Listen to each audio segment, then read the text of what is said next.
Good morning, everyone. So, म चाहिँ बिहान बिहान उठेर ट्राम स्टेसन आइसक्यो. I think it's 5:32, 34. यस्तै 5:36 मेरो ट्राम थियो. सो यो चाहिँ हो ट्राम स्टेसन. आज ट्राम स्टेसन किन भन्दाखेरि मेरो अर्को स्टोरमा काम छ. सो 1 घन्टा लाग्छ, लाइक 1 hour 20 minutes. त्यही भएर म जाँदैछु. यस्तो कुदेर आयो नि मेरो पुरा सास फुलिरहेछ कि ट्राम नमिस होस्. यो मिस भयो भने त फेरि म ऊपर गरेर जानुपर्छ कामसम्म. त्यही भएर अराइभिङ भनेर ट्राम नै आएन यार. अब फेरि 1 minute र हो माई गॉड. ट्राम पनि ढिलो ढिलो भइरहेको. अच्छा so that's our tram. Power देखिरहनु होला.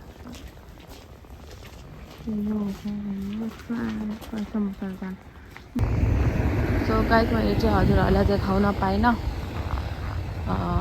म चाहिँ त्यो जुन पहिला ट्राम चढेको थियो त्यो ट्रामबाट झरेर अर्को बसमा चढेँ.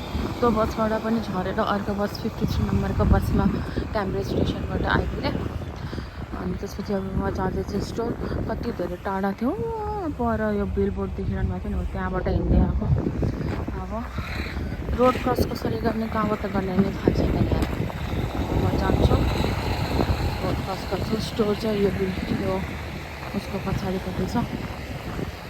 मेरो काम चाहिँ स्टार्ट गरिदिएको 6:48 भइसक्यो. Let's go. सो गाइस हेरौँ कस्तो छ.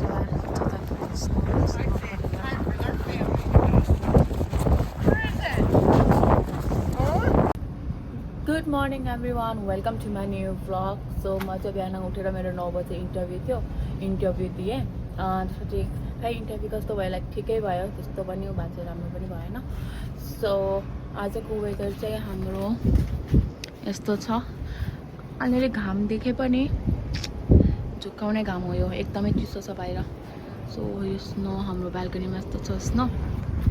सो म चाहिँ अब हल्का साफ सफाइ गर्छु. किचन एरिया सफा गर्नु छ, वासरुम अलिकति सफा गर्नु छ, अनि कपडाहरू बटाल्नु छ. मेरो आजको काम चाहिँ यो, छुट्टी छ मेरो आज. अनि त्यसपछि म बनाउँदैछु आज baklava. So first time try गर्नलाई अब हेरौँ कस्तो हुन्छ बक्लावा बनाएर. म हजुरहरूलाई पनि देखाउनेछु. सो अहिलेसम्म त त्यस्तो केही प्लान छैन दिउँसोको. यदि केही प्लान भयो भने म हजुरहरूलाई अपडेट दिनेछु. सो यो चाहिँ हो डिसवासर. डिसवासरमा चाहिँ भाँडा धोएको थियो, त्यो भाँडा निकालेर राख्छु. यो चाहिँ पुरै सफा गर्नु छ. यो सबै सफा गर्छु.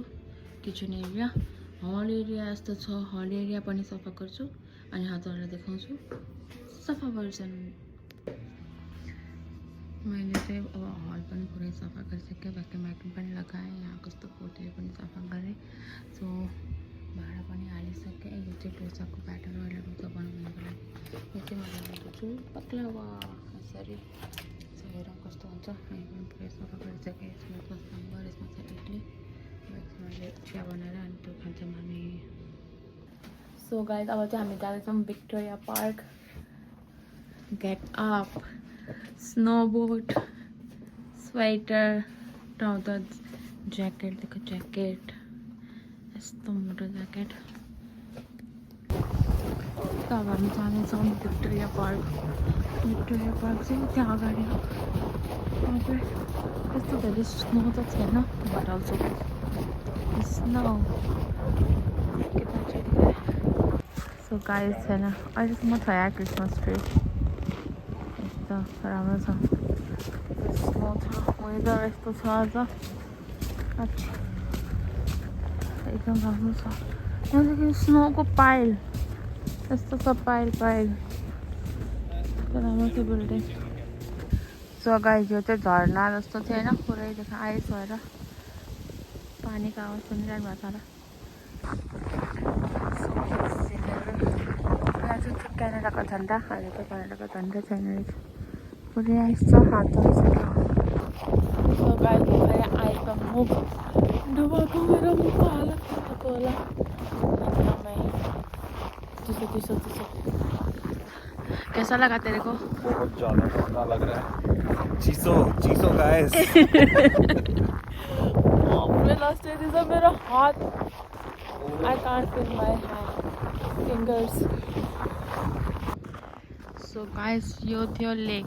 लेक बनिसक्यो आइस अब हामी जाने उधर भी जाना है क्या हमको हाँ अब हामी जानेछौँ त्यो ब्रिज क्रस गरेर उता सिनहरू सिन इट्स ब्युटिफुल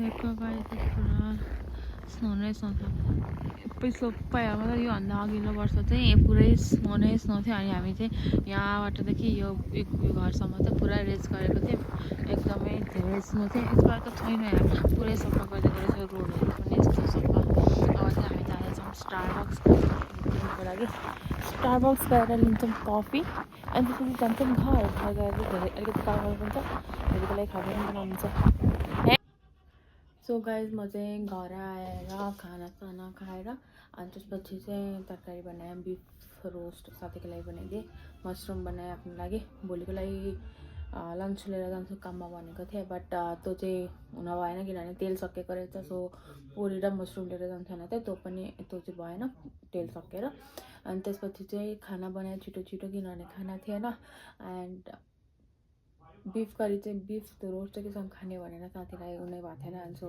खाना बनाएँ खाना खाएँ अहिले अनि त्यसपछि अब अलिकति साफसफाइ गरेँ नुहाएँ भोलि काममा जानु छ सो नुहाउनु भी आउँदैन होइन अनि त्यसपछि आज मैले त्यति नै गरेँ भ्लग सुट गर्न पाइनँ किनभने यताउता हतार भइरहेको थियो सो क्लिप बनाउन पाइनँ त्यसको लागि सरी यदि हजुरहरूसँग केही सजेसन छ भने क्यानाडाको केही कुराहरू हेर्न मन छ या केही कुराहरू जान्न मन छ भने कमेन्ट सेक्सनमा भन्नुहोला म त्यसको भिडियो बनाउने छु सो आजको ब्लग यहीँ एन्ड गर्नेछु यदि हजुरहरूलाई राम्रो लाग्यो भने प्लिज लाइक सेयर र सब्सक्राइब गरिदिनु होला ह्याभ गुड नाइट